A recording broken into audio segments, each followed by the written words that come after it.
Hidup TV mempersembahkan Oase Rohani Katolik yang dibawakan oleh para imam Keuskupan Agung Jakarta. Selamat menyaksikan. Halo sahabat-sahabat Oase Rohani Katolik yang terkasih, dimanapun Anda berada dan dalam kondisi apapun. Salam jumpa kembali dengan saya Romo Bernardus Christian Triyudo Prastowo SY. Saya dari Paroki Katedral sebagai pastor rekan. Dalam kesempatan kali ini, saya ingin menemani perjalanan dari saudari dan saudara serta sahabat-sahabat Oase Rohani Katolik dalam merenungkan sabda Tuhan, terutama bagaimana mendampingi orang dengan memberdayakan kekuatan orang itu sendiri sehingga kita bisa sampai pada tujuan yang mulia. Pada kesempatan kali ini, tema yang ingin kita angkat tentunya adalah pendampingan yang memberdayakan, dan kita bersyukur juga bahwa gereja pada hari ini memiliki perayaan wajib Hati Tersuci Santa Perawan Maria, serta secara global kita memperingati Hari Pengungsi Internasional. Saya tidak sendiri, saya ditemani oleh sahabat saya, Pak Joni Gerardus Joni Wijaya, Ketua PSE Cengkareng. Beliau aktif dalam bidang pendampingan terutama kepada para pengungsi. Nanti kita akan juga merenungkan sabda Tuhan dan juga secara langsung mendengarkan sharing dari Pak Joni ini. Namun sebelum kita memulai itu semua, mari kita buka dengan doa pembuka. Mari kita berdoa. Dalam nama Bapa dan Putra dan Roh Kudus. Amin. Allah Bapa di surga, kami bersyukur karena segala rahmat, berkat yang melimpah yang terus Engkau berikan kepada kami semua, terutama berkat kehidupan. Bapa, Engkau selalu menuntun langkah hidup kami, dan terutama lewat putramu Engkau menunjukkan jalan kemuliaan, dan dengan Roh Kudus Engkau selalu menyertai kami. Maka bimbinglah kami selalu di dalam hidup ini agar kami pun juga bisa membagikan apa yang telah dibagikan putramu, yaitu cinta kasih dan kekuatan untuk mendampingi orang lain. Bimbinglah dan dampingilah kami dengan pengantaran Kristus, Tuhan dan Juru Selamat kami. Amin. Amin. Dalam nama Bapa dan Putra dan Roh Kudus. Amin. Mari kita dengarkan sabda Tuhan hari ini. Bacaan dari kitab Yesaya. Beginilah firman Tuhan. Keturunan umatku akan terkenal di antara bangsa-bangsa, dan anak cucu mereka di tengah-tengah suku-suku bangsa. Sehingga semua orang yang melihat mereka akan mengakui bahwa mereka adalah keturunan yang diberkati Tuhan. Aku bersukaria di dalam Tuhan. Jiwaku bersorak-sorai di dalam Allahku, sebab Ia mengenakan pakaian keselamatan kepadaku dan menyelubungi aku dengan jubah kebenaran, seperti pengantin pria yang mengenakan hiasan kepala, dan seperti pengantin wanita memakai perhiasannya. Sebab seperti bumi memancarkan tumbuh-tumbuhan, dan seperti kebun menumbuhkan benih yang ditaburkan, demikianlah Tuhan Allah akan menumbuhkan kebenaran dan puji-pujian di depan semua bangsa. Demikianlah sabda Tuhan. Syukur kepada Allah. Tuhan sertamu dan sertamu juga. Inilah Injil Yesus Kristus menurut Lukas. Dimuliakanlah Tuhan.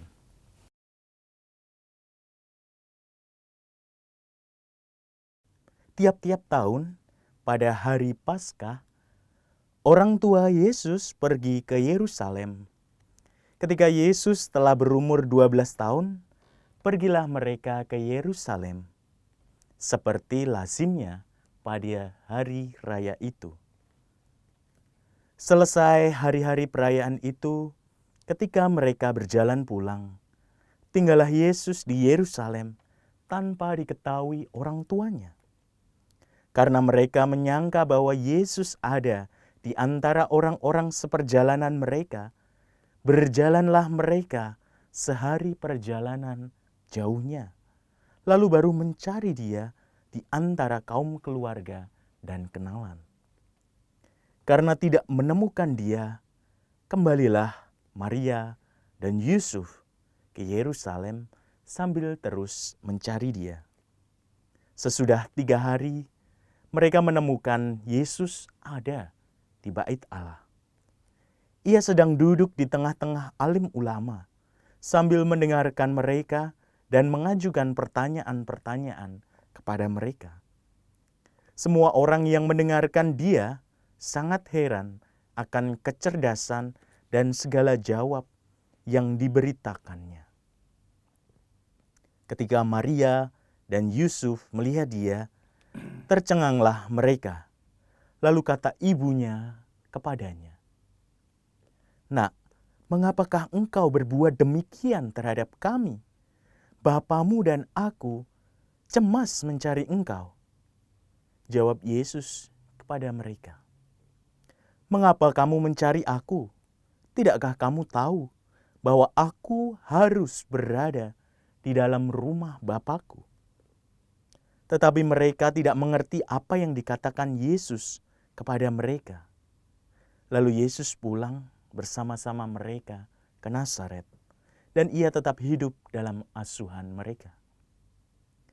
Ibunya menyimpan semua perkara itu di dalam hatinya. Demikianlah Injil Tuhan. Terpujilah Kristus.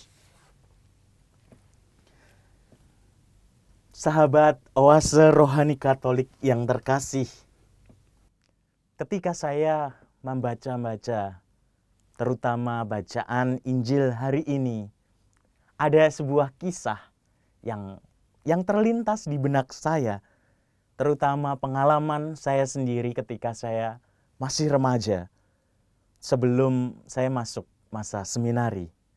Tentu masa remaja banyak orang juga yang mengalami itu, masa-masa orang pengen kumpul bersama dengan teman, masa masih seneng-senengnya bermain dan kadangkala juga berlebihan dalam bermain.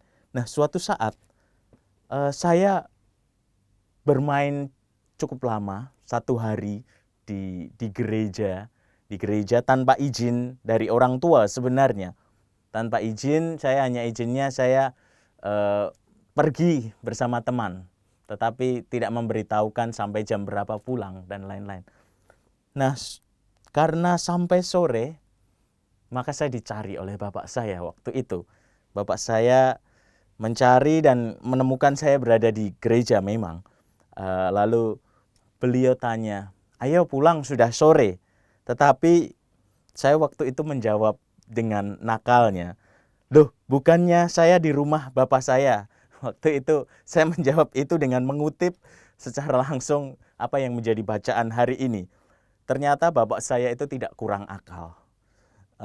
Karena beliau tahu tentang kitab suci walaupun sedikit, tapi beliau langsung masuk ke ruangan di salah satu ruangan di gereja itu, lalu membawa kitab suci, membukakan bagi saya bacaan hari ini itu. Lalu meminta saya, "Coba kamu baca." Dan saya membaca dan saya mendapati tulisan bahwa ketika berada di Bait Allah, Yesus duduk di tengah alim ulama sambil mendengarkan mereka dan mengajukan pertanyaan kepada mereka. Waktu itu saya hanya nyengir karena jawaban saya berada di rumah bapak saya, tetapi saya bermain. Sedangkan Yesus berada di dalam rumah bapaknya dan dia berdiskusi, ngobrol dengan alim ulama. Dan saya hanya malu karena memang saya hanya main-main. Waktu itu bapak hanya bertanya pada saya, "Mau tetap tinggal di sini atau pulang? Kalau mau tetap berada di sini, nanti saya bilang ke Romo. Kamu bisa tanya jawab dengan Romo, doa bareng dengan Romo, dan lain-lain." Waktu itu saya hanya membayangkan, waduh, Romonya galak. enggaklah saya pulang saja. Lalu bapak saya hanya bilang, ya besok-besok kalau kamu mau main lama di gereja, kamu masuk seminari dulu. Ya, terus saya nggak mau masuk seminari, tapi akhirnya saya memilih masuk seminari supaya bisa bermain lama di dalam gereja. Ya, tapi kita tidak akan membahas soal itu. Bagi saya yang penting dari apa yang ingin saya kisahkan itu adalah pendampingan dari orang tua pada anaknya bagaimana. Orang tua dengan cerita saya adalah bapak saya mencari inisiatif dalam mendampingi, bahkan mengajak saya untuk berpikir lebih. Tentu bukan masalahnya bermain di gereja, bukan itu. Tetapi bahwa saya tidak izin ketika pergi, lalu membuat khawatir orang tua dan lain-lain. Poinnya tentu itu, tetapi bagaimana cara bapak saya ngomong dengan saya bukan dengan emosional marah, kamu salah, ini, tetapi mengajak saya berpikir lebih luas. Bahkan ketika saya mengungkapkan dengan pendapat kitab suci itu, beliau mengambil kitab suci, kamu baca dulu kitab sucinya, apa yang dikatakan di situ. Kalau mau niru Yesus, ya kamu bukan bermain-main di dalam gereja, tetapi berdoa di sana, ngajak ngobrol dengan Romo, diskusi soal iman dan lain-lain. Itu baru benar. Nah, itu kisah saya. Tentu bahwa hari ini kita mendengar kisah Injil mengenai pendampingan dari Maria dan Yusuf, terutama dalam membesarkan Yesus. Ia sungguh hadir bagi putranya. Ia berani mengambil inisiatif. Maria berani mengambil inisiatif ketika menyadari Yesus tidak ada di sampingnya. Dan bersama dengan Yusuf, mereka rela mencari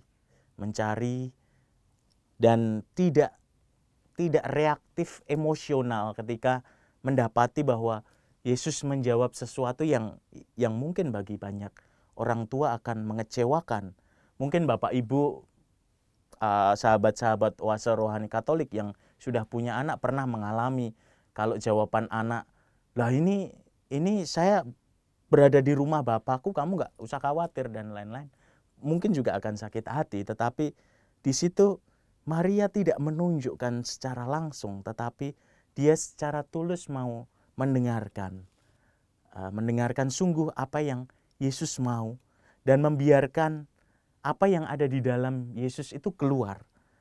Nah, tepat disinilah kita bisa belajar soal pendampingan. Pendampingan bukan soal kita memaksakan apa yang menjadi kehendak kita saja, tetapi kita mau memberdayakan atau memberi daya pada yang kita dampingi. Tentu bahwa memberi daya atau memberdayakan itu kita perlu untuk melihat orang yang kita dampingi itu sebagai sahabat perjalanan. Nah, disinilah tepat kita bisa belajar dari Bunda Maria yang terus mendampingi dan memberdayakan Yesus sehingga apa yang ada di dalam diri Yesus bisa keluar. Apa yang menjadi talentanya itu menjadi keluar. Dan tentu kita juga bisa melihat bahwa Bunda Maria adalah Bunda Gereja. Dan pada hari Senin setelah Pentakosta, kita merayakan atau memperingati perayaan wajib Bunda Maria, Bunda Gereja. 2 tahun yang lalu Paus Fransiskus memang mengusulkan hal ini menjadi sebuah perayaan wajib dengan tujuan supaya kita bisa meneladan keibuan dari Bunda Maria yang mendampingi Yesus. Dan hari ini kita bisa melihat bagaimana Bunda Maria mendampingi masa-masa remaja dari Yesus sendiri. Bagaimana dia mendampingi, yaitu dengan berani mengambil inisiatif, hadir tulus, rela sakit demi perkembangan dari yang didampingi. Dan beberapa kali Paus Fransiskus mengajak kita untuk sampai pada tahap itu. Gereja itu perlu untuk masuk pada tahap itu. Secara khusus dalam dokumen Evangelii Gaudium, beliau menyebutkan seperti ini. Saya bacakan kutipannya. Gereja yang maju dapat bergerak dengan berani mengambil inisiatif pergi ke orang lain, mencari mereka yang telah jatuh, berdiri di persimpangan jalan, dan menyambut orang-orang yang dikucilkan serta terbuang. Saya lebih menyukai gereja yang mau kotor, terluka, memar karena keluar ke jalan-jalan daripada gereja yang bersih tetapi mencari rasa aman. Tentu secara konkret, Paus Fransiskus mengharapkan perhatian yang nyata bagi salah satunya adalah pengungsi. Beberapa kali beliau menyampaikan harapannya agar memperhatikan soal ini lebih serius, karena hal ini bukan hanya menyangkut soal pengungsinya, tetapi menyangkut tentang kemanusiaan. Bagaimana kita bisa berjalan bersama sebagai manusia, sebagai sahabat. Dan mendampingi dalam hal ini adalah memberi daya bagi mereka sehingga dapat menemukan jalan yang lurus, jalan yang terus-menerus bisa sampai pada apa yang menjadi kehendak Allah. Kita bersyukur banyak dari orang Katolik itu menanggapi apa yang menjadi harapan dari Paus Fransiskus sendiri, terutama ajakannya peduli pada pengungsi dan pencari suaka. Dan di sini salah satunya adalah Pak Joni ini. Ya, Pak Joni nanti akan membantu kita untuk mendaratkan apa yang tadi kita renungkan bersama dalam Injil. Tentu nanti kita bisa saling ngobrol, Pak. Tapi baik kalau di awal ini kita ngobrol dulu soal bagaimana Pak Joni itu sendiri melihat situasi dari pengungsi. Bisa diceritakan Pak data-datanya bagaimana, berapa jumlah pengungsi yang ada terutama di Kalideres ya. Nah, ya baik, silakan, Romo. silakan. Kami memang sudah 2 tahunan mendampingi pengungsi di daerah Kalideres. Mengenai jumlah mereka itu memang dari 2 tahun yang lalu, April 2018, itu memang banyak meningkat dibandingkan dengan sekarang. Kalau dulu mungkin 300 sampai 400, sekarang yang ada di Kalideres 252. 250. Iya, itu laki-laki 153, wanita ada 52, kemudian juga anak-anak 45. Bayi yang berjumlah yang di bawah 1 tahun itu 5 orang. Jadi total berjumlah 255 orang sekarang.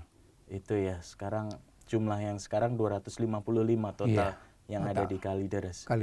Kira-kira itu dari negara mana saja, Pak, atau bagaimana? Iya, memang dulu 2 tahun lalu mereka berdatangan itu ke daerah Kalideres itu dekat rumah detensi. Mereka mau masuk ke sana, jadi berbagai negara pengungsi itu dari Afghanistan yang paling banyak, Somalia, Sudan, kemudian ada Pakistan juga, ada Suriah. Jadi mereka itu di jalanan, mereka tidur di jalanan, di tenda-tenda, mereka buat tenda-tenda, itu sungguh mengenaskan sekali. Kebetulan ada di daerah kami, Paroki Cengkareng. Jadi kami terketuk untuk membantu. Ya, seperti itu. Oke, Pak. Kira-kira awalnya apa ya, Pak? Apa kepedulian itu muncul karena ada sesuatu yang memicu tentu ya? Iya. Kira-kira bisa diceritakan nggak, Pak? Awal kepedulian itu muncul dari diri Bapak? Ya memang setelah kedatangan pengungsi itu, sebelum-sebelumnya kami memang diberitahu mereka sudah banyak di jalanan. Kemudian dari kebetulan Pastor Paroki Romo Rudi Rakito, Jati, dan Romo itu sebagai Pastor Paroki Cengkareng, kemudian Romo Andri Atmaka juga sebagai Pastor Paroki Kalideres.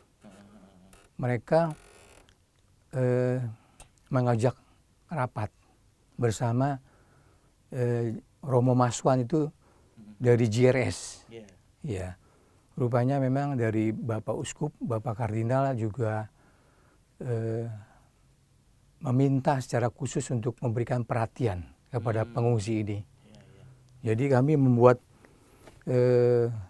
rapat, membuat rencana-rencana bagaimana kami membantu, gitu, dengan mengadakan survei apa yang mereka butuhkan, ya, apa yang mereka inginkan, seperti itu. Jadi awalnya karena ada tentu bahwa dari gereja sendiri Bapak Uskup mengharapkan sesuatu untuk lebih peduli pada kaum pengungsi, tetapi juga Bapak juga melihat realitas yang ada di sekitar bahwa memang ada yang perlu dipedulikan. Betul. Lalu ada sahabat-sahabat yang tadi salah satunya CRS, Jesuit Refugee Service, dan beberapa pastor paroki mendukung dan yang lain. Maka itulah menjadi gerak bersama gitu ya Pak. Betul. Bisa dikatakan seperti itu ya. Oke. Ya. Kira-kira apa sih Pak bantuan yang selama ini diberikan kepada mereka sendiri? Memang bantuan itu bermacam-macam, Romo. Itu tergantung dari keadaannya. Waktu itu 2 tahun yang lalu mereka butuh makanan, air, ya, tenda, payung, kemudian juga untuk anak-anak susu, seperti itu. Jadi kami berusaha untuk membantu mereka. Kami mulai membuat tim, siapa yang masak, kemudian bagaimana cara mendistribusikannya. Rupanya memang kami juga baru waktu itu tidak mengerti, langsung kami distribusikan aqua sebanyak 25 dus. Itu langsung mereka ambil sendiri.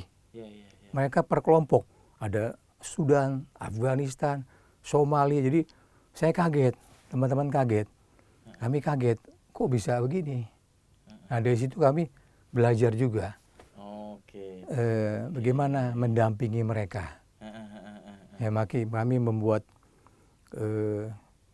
mengangkat koordinator dari Sudan, dari Afghanistan, dari kepala-kepalanya itu untuk membagi bagaimana mendistribusikan.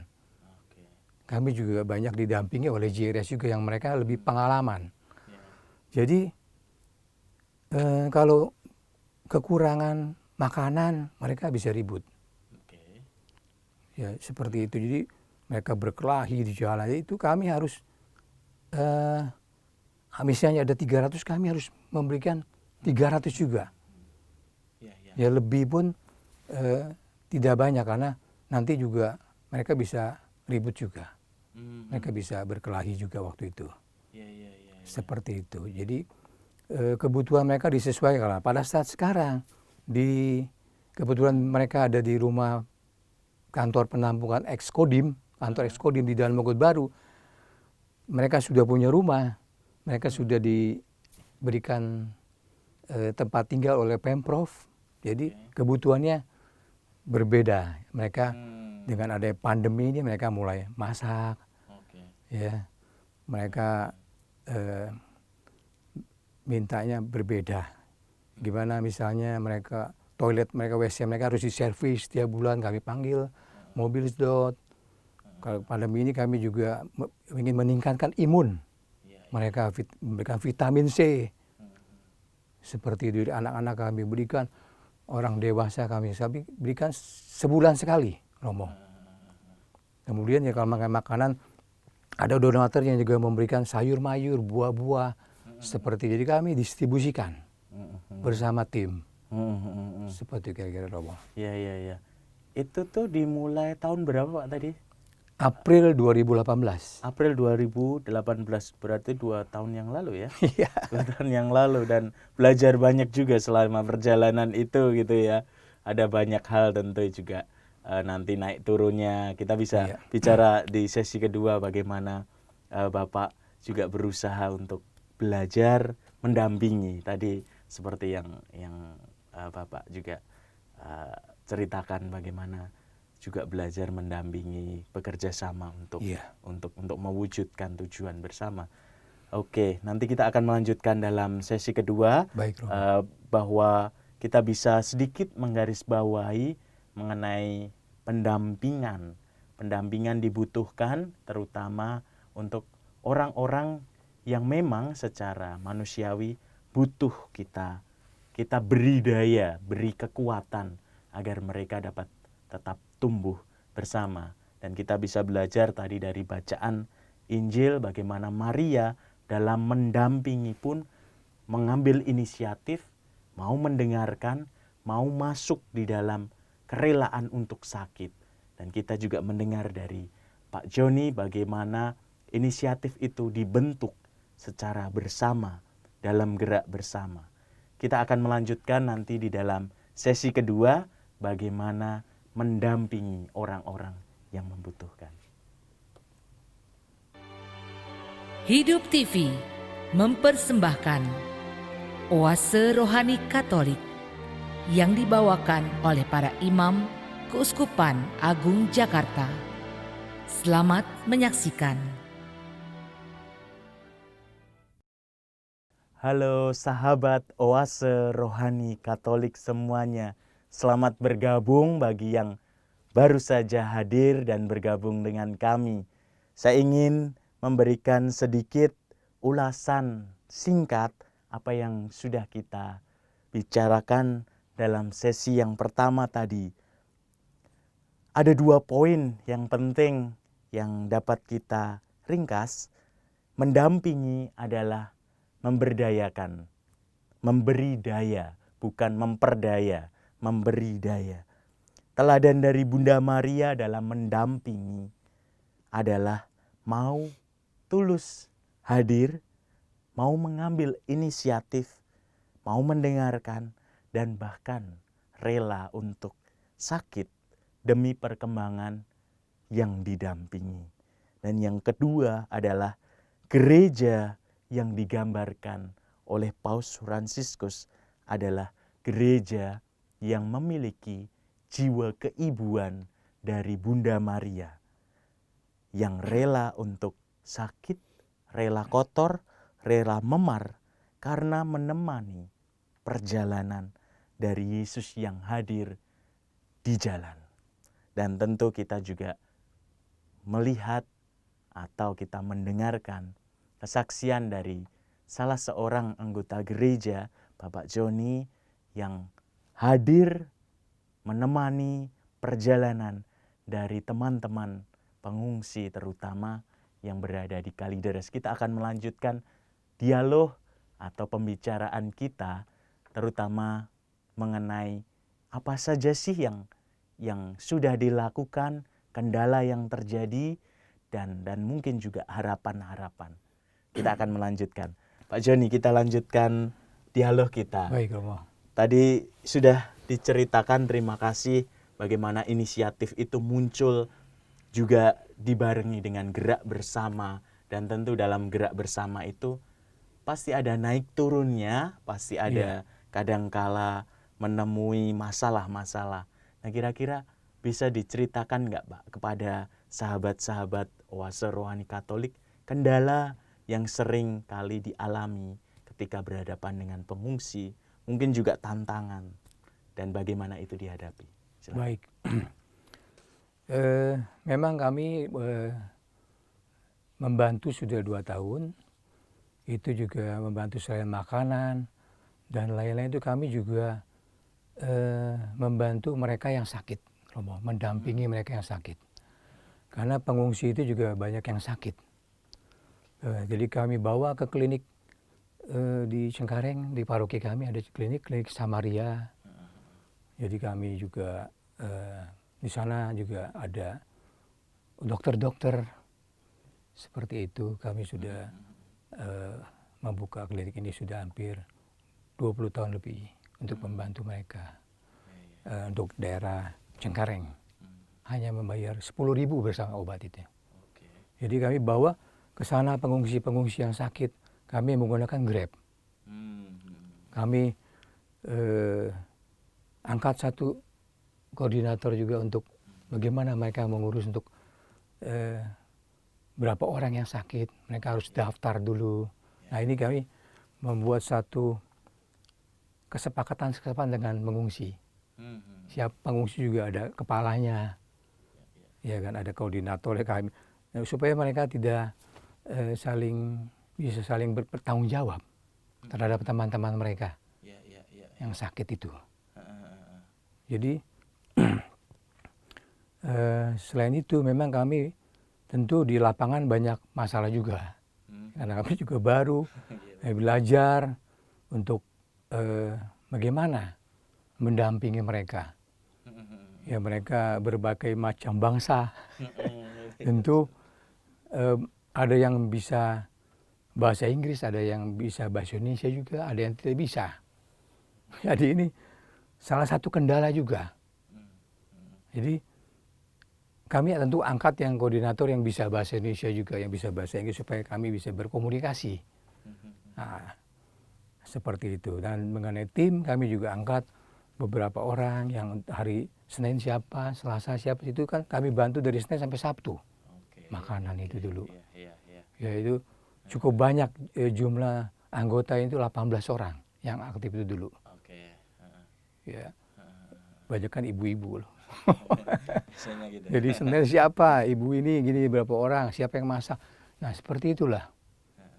Nah mengenai kebutuhan-kebutuhan lain, tenda apa semua itu mereka minta melalui koordinator. Nah kami gimana mengenai dana, yaitu memang kami mengajak juga karena dana ini cukup besar. Kira-kira berapa Pak? Itu dulu itu kami memberikan makan sampai 300-400 orang itu bisa satu bulan 150 juta. Satu bulan? Iya. Jadi kami juga didukung oleh komisi KJ, ya Romo Sigit, Romo Kris bersama teman-teman paroki. Mereka bekerjasama dengan kami bagaimana kita memberdayakan. Ya. Seperti itu. Jadi dari masing-masing paroki terutama yang PSE Ya. itu ya, itu ikut serta di dalam memberikan sumbangan dana lalu mereka diolah. ada yang menyumbang, ada yang kerjasama berapa 3 bulan. Kemudian dilanjut lagi. Jadi berbagai paroki itu kami ada juga yang kirim. Hari Kamis kami mau kirim makanan. Ibu-ibu di sana mau masak. Ya kami atur jadwalnya. Seperti itu. Ya memang pada awalnya memang cukup merepotkan, tapi ya kami sudah memang akhirnya kami jadi terbiasa seperti itu. Kendala di lapangan juga ya tidak semua warga di Kalideres juga menerima pengungsi-pengungsi ini. Mereka merasa terganggu ya. Kadang-kadang mereka malam-malam masih jalan-jalan seperti itu ya, mereka tinggal di trotoar seperti itu. Itu sungguh penderitaan mereka kami lihat sini saya sungguh mengenaskan. Ya kami juga merasa ya berterima kasih bisa ikut membantu. Kami juga dikuatkan. Kami juga dikuatkan, juga kami juga ada di kelompok, ada Romo yang memberikan kami arahan juga, nasihat seperti itu. Dan kita tahu bahwa Yesus sendiri juga seorang pengungsi. Ya kan ketika keluarganya lari ke Mesir ya, Romo ya. Jadi kami merasa bahwa ya mereka sudah di negaranya berperang, mereka kabur ke negara lain untuk mencari suaka. Jadi Indonesia ini sebagai negara kedua sebelum mereka mendapatkan suaka ke negara ketiga. Seperti itu Romo. Ya, ya, ya, ya, ya. Ya tentu ada beberapa kendala yang mungkin akan berkaitan dengan legalitas mereka ya Pak. Legal secara hukum, posisi mereka itu. Pernah menemui pengalaman itu, Iya, kesulitan. eh, Indonesia sendiri memang belum meratifikasi Konvensi Internasional 1951 dan Protokol 1967 bahwa Indonesia memang tidak berkewajiban Ya. untuk ikut menanggung Hmm. pengungsi ini. Tapi karena Indonesia ini mempunyai faktor kemanusiaan, jadi menerima yang berjumlah pengungsi sekarang kurang lebih 14.000 itu menerima Ya, ya. seperti itu. Ya, ya, ya, ya. Nah, ada yang badan-badan yang PBB yang menangani urusan pengungsi di Indonesia, UNHCR ya, IOM, mereka yang menangani pengungsi ini. Jadi secara legal mereka ya tidak hanya mempunyai kartu dari UNHCR, tidak boleh bekerja juga di Indonesia. Ini yang jadi kesulitan mereka. Mereka tidak boleh berusaha. Jadi mereka hanya menerima belas kasihan, bantuan dari penduduk dengan orang-orang yang mau peduli kepada mereka. Kira-kira itu mereka kan artinya sekarang hidup dari, ya bisa dikatakan belas kasihan dan bantuan. Kira-kira itu sampai kapan sih Pak mereka akan berada di situ? Apakah ada program-program yang dimana misalnya setelah 1 tahun mereka ada pada tahap berikutnya, tahap pendampingan yang lebih advance, lalu tahun kedua mungkin lebih advance lagi, tahun ketiga mungkin mereka bisa lebih berkembang lalu mencari kerja dan lain-lain. Ada nggak program yang seperti itu? Itu mungkin adanya di program seperti itu di UNHCR, ya badan PBB di Indonesia itu. Mereka berusaha untuk mencari suaka pengungsi ini ke negara ketiga seperti Amerika, Australia, Selandia Baru, Kanada. Tapi kelihatannya kemungkinannya kecil sekarang karena dari negara-negara yang menerima suaka itu sudah menurunkan angka memberikan suaka kepada mereka. Jadi mereka itu tidak tahu, tidak bisa diprediksi, Romo. Hanya mungkin ketika di negaranya itu tidak berperang lagi, sudah damai, mereka baru bisa balik. Yang kedua, mereka juga bisa mendapatkan suaka, tapi kan itu kan membutuhkan keterampilan mereka juga diterima di sana. Yang ketiga, bagaimana mereka bisa beradaptasi di Indonesia seperti ini. Jadi mereka bagaimana mereka bisa mandiri seperti karena tidak supaya mereka bisa berkontribusi kepada masyarakat lokal. Ya, akhirnya mereka diterima seperti itu. Itu menjadi kendala seperti itu bagi mereka. Ya. Kalau boleh saya tahu dari pengalaman Bapak secara pribadi gitu ya, pasti kan juga pernah menemui kesulitan dalam arti bukan hanya berhadapan dengan pengungsi itu sendiri, tetapi juga berhadapan dengan yang tadi Bapak sebutkan masyarakat sendiri yang tidak semua bisa menerima dengan mudah hal ini. Pernah nggak Pak mengalami tarik ulur yang tidak mudah ini loh? Ya, kami pernah mengalami seperti itu. Bagaimana masyarakat yang tidak bisa menerima mereka. Ada warga-warga yang masa terganggu, kemudian juga tentu RT RW juga merasa harus menegur mereka kan, lurah seperti itu. Nah, tentu ini menyulitkan kami juga dalam mereka tidak kerja tapi dikasih makan, dikasih minum. Warga sekitar tentu ada rasa iri. Nah, kami belajar untuk gimana kami mendampingi mereka.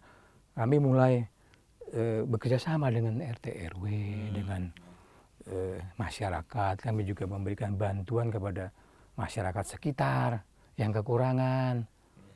Seperti itu. Jadi supaya ada keseimbangan, Romo. Seperti itu. Ya, jadi ya akhirnya kami jadi berteman dengan aparat, dengan apa. Mereka juga kan tidak boleh melakukan tindak kriminal. Ya, kami harus berhubungan dengan Kapolsek, dengan apa, seperti itu perangkat-perangkatnya.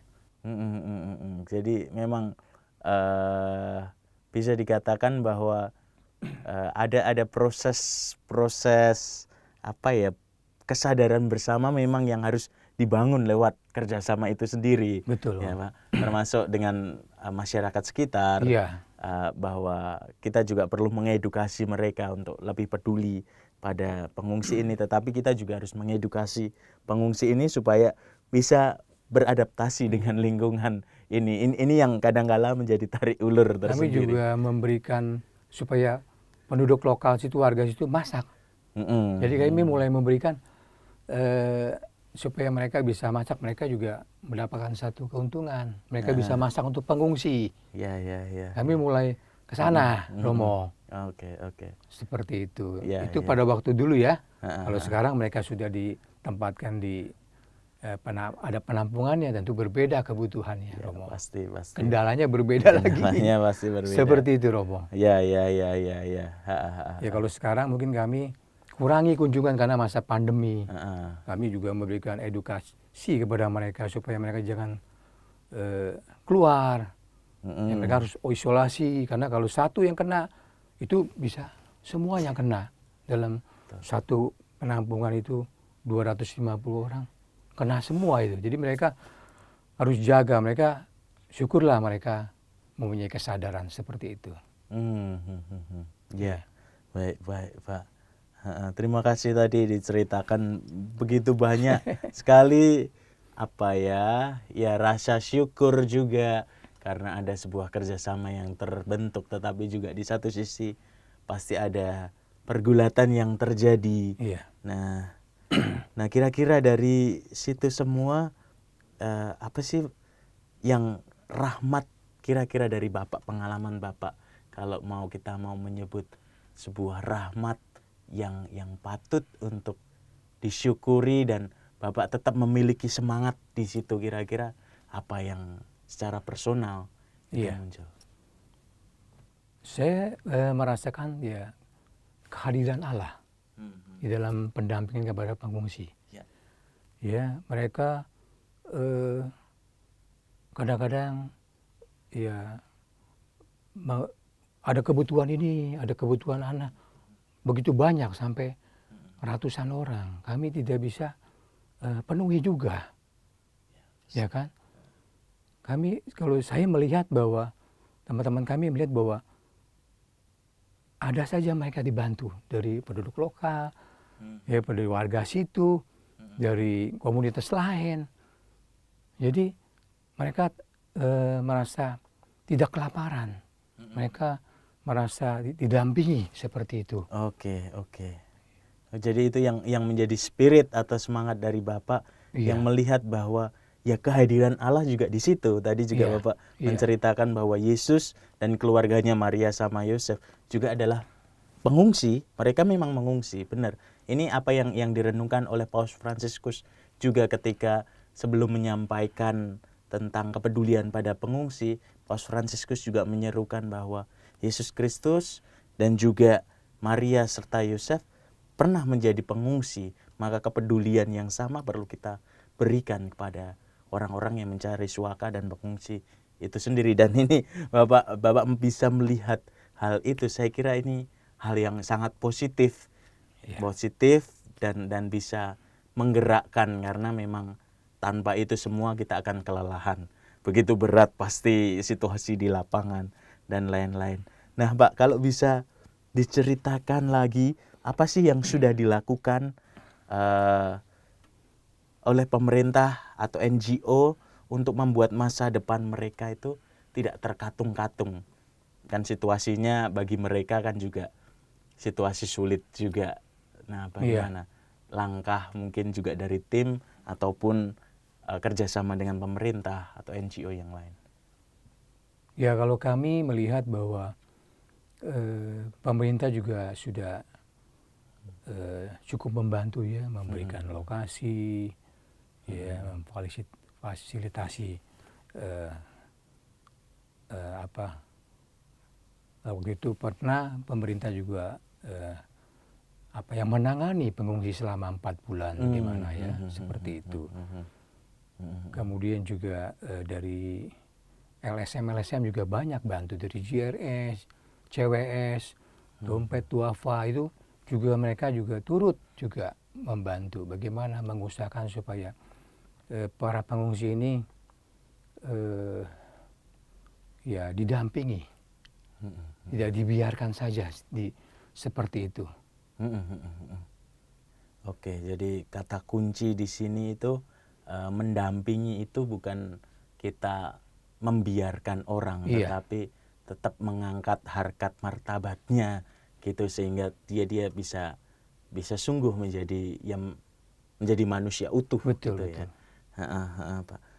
Nah, apa saja sih selain tadi program-program mengenai bantuan dalam bentuk makanan, tetapi juga mungkin juga sembako, tetapi kan untuk memenuhi kebutuhan harian ya, yang paling pokok dasar kan itu makan, itu paling pokok dasar. Tetapi ada program lain lagi nggak Pak untuk para pengungsi ini? Memang terus terang memang tentu para komunitas LSM tentu menginginkan suatu pengungsi bisa dapat mandiri. Mereka bisa diberdayakan, ya kan, tidak hanya tergantung dari bantuan para donatur yang berbaik hati. Mereka diberikan satu keterampilan, ya, mereka dilatih supaya mereka bisa bagaimana mereka bisa hidup di negara Indonesia ini, walaupun status mereka belum jelas ya, seperti itu. Ya, ini mungkin dengan memberikan mereka itu kerajinan tangan, ya kan, ibu-ibu di lokasi pengungsian itu bisa bekerja juga, bisa menghasilkan sesuatu, agar mereka bisa nanti bagaimana nanti pemasaran mungkin kita bantu. Seperti itu memang tidak mudah, Romo, untuk mewujudkan seperti ini, tapi kita tentu harapan tetap ada. Kita harapkan ke depan untuk para pengungsi ini lebih banyak diberdayakan. Seperti itu. Ya, tentu bahwa tadi Bapak dan tim menceritakan ini proses 2 tahun, tentu bahwa dalam 2 tahun ini bagaimana memenuhi kebutuhan dasar, terlebih dahulu membentuk kerjasama dengan masyarakat, tetapi juga butuh bantuan dana, maka juga bekerja sama dengan beberapa tim PSE dari KAJ sendiri, tapi juga orang-orang yang berbaik hati yang mau memberikan bantuan tentu. Nah, itu hal-hal dasar yang memang kalau diistilahkan itu dasar yang sedang dibentuk. Ya, tentu setelah dasar itu ada tiang-tiang yang ingin juga dibangun, seperti tadi yang diceritakan, bagaimana bisa memberdayakan mereka sehingga punya keterampilan dan akhirnya bisa mandiri. Itu kan arah. Seperti itu. Ya, oke. Ya. Nah, Pak, ada harapan nggak Pak dari Bapak sendiri kepada segenap umat Katolik di Jakarta, terutama terkait dengan kepedulian kepada pengungsi ini sendiri? Harapan kami tentu ya ada bahwa pengungsi itu memang di dalam hidupnya mereka itu kan sangat menderita ya. Mereka diubar-ubar sampai ke negara lain, kemudian hidupnya di sini juga terkatung-katung seperti itu. Ya, kalau kita melihat langsung bagaimana, tentu kita akan merasa kasihan juga. Bagaimana kalau kita mengalami seperti itu. Kita juga mengalami seperti itu. Akibat perang kami harus kabur ke sana, kabur ke sini. Jadi tentu kita harapkan tentu ada tetap supaya mereka itu bisa membantu juga. Oke. Jadi harapannya Iya, bersimpati kepada mereka dan peduli kepada pengungsi ini. Ya, seperti itu. Ya, tentu tadi disebutkan harapan yang nyata bahwa kita juga perlu peduli pada mereka, terutama untuk kita berbela rasa kepada mereka, menerima situasi mereka yang tidak mudah. Karena banyak ditolak, diuber-uber dan lain-lain. Ya, setidaknya itu lah, mungkin kalau ada orang yang berbaik hati mau membantu, tentu juga bersyukur juga karena memang butuh bantuan berupa dana ataupun banyak hal mengenai kebutuhan dasar dari mereka. Nah, teman-teman yang terkasih, terutama sahabat-sahabat Oase Rohani Katolik, kita sudah mendengar bagaimana pengalaman dari Pak Joni sendiri yang secara langsung berhadapan dengan situasi yang tidak mudah, situasi terutama dalam konteks ini adalah berhadapan dengan pengungsi itu sendiri tidak mudah, banyak pergulatan, tetapi bahwa semangat dasar yang dibawa Pak Joni adalah bahwa kasih Allah itu ada di situ, Allah hadir tetap di situ. Itu yang membawa serta gerak bersama yang tadi disebutkan, yang menjadi arah juga dari Bapak Uskup kita untuk lebih peduli terutama kepada kaum-kaum yang memang secara manusiawi butuh bantuan.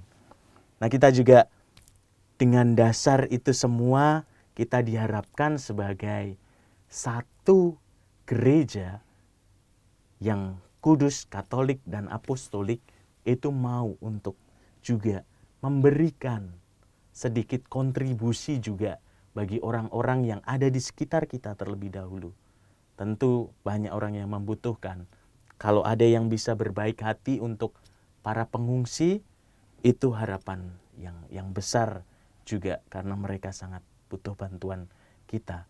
Sekali lagi, apa yang bisa kita petik pada hari ini adalah mendampingi itu bukan membiarkan orang, tetapi memberdayakan orang, memberi daya sehingga orang itu bisa memiliki kekuatan untuk tumbuh.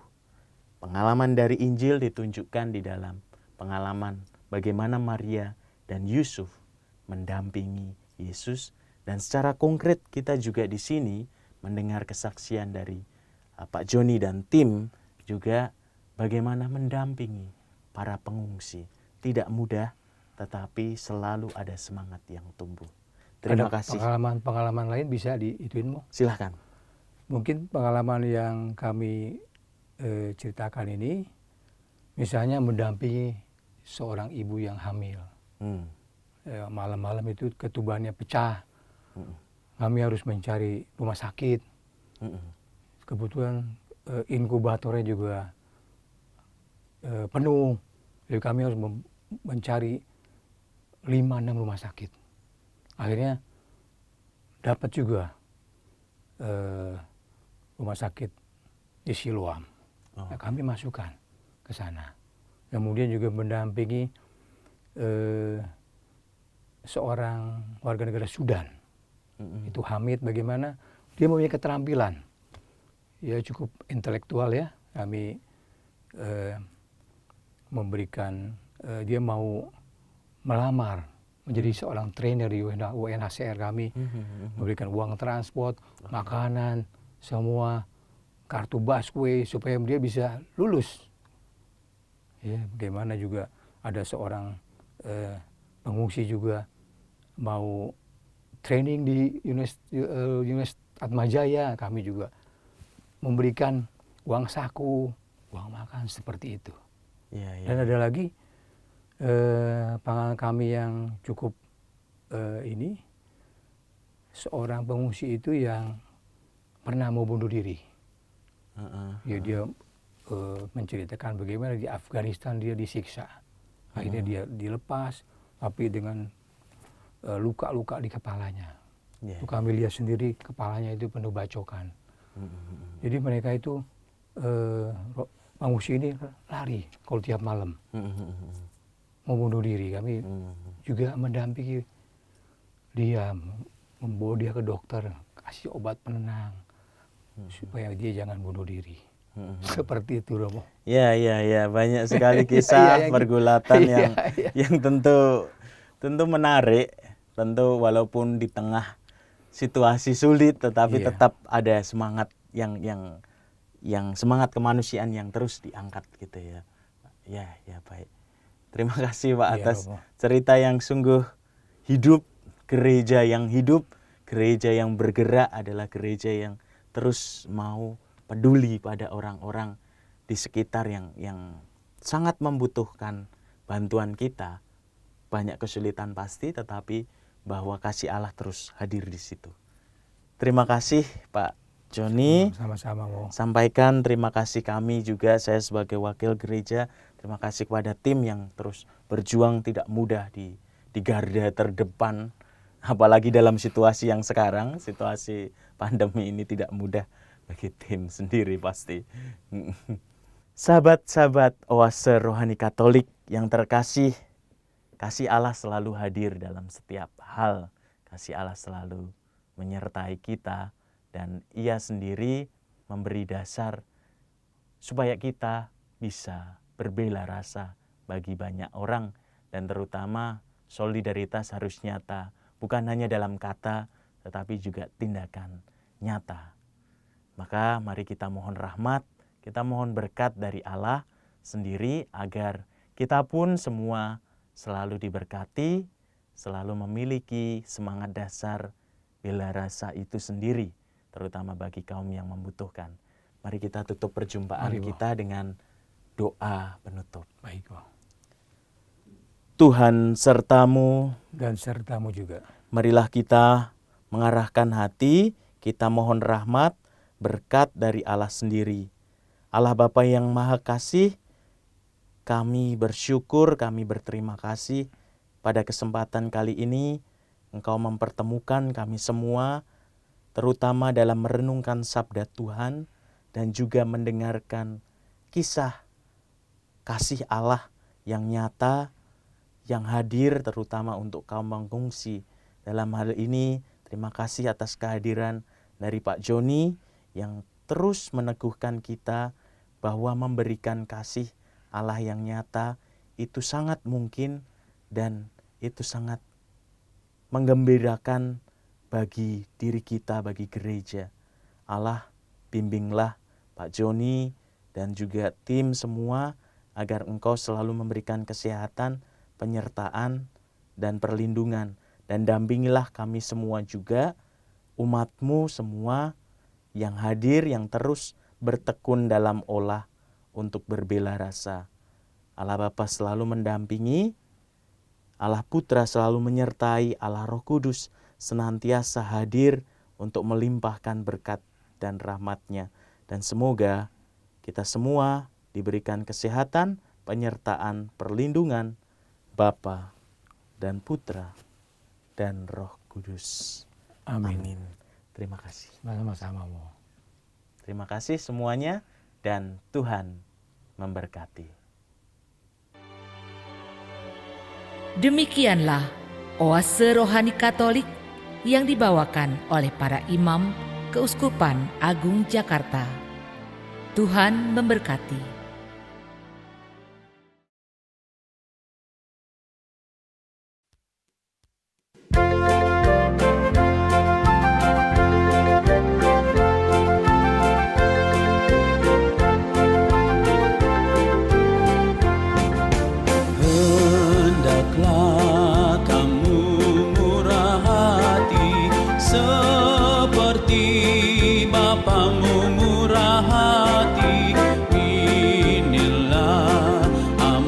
Sabda suci, wujudkanlah dengan berbagi iman dan harapan, berbagi kasih bersaudara.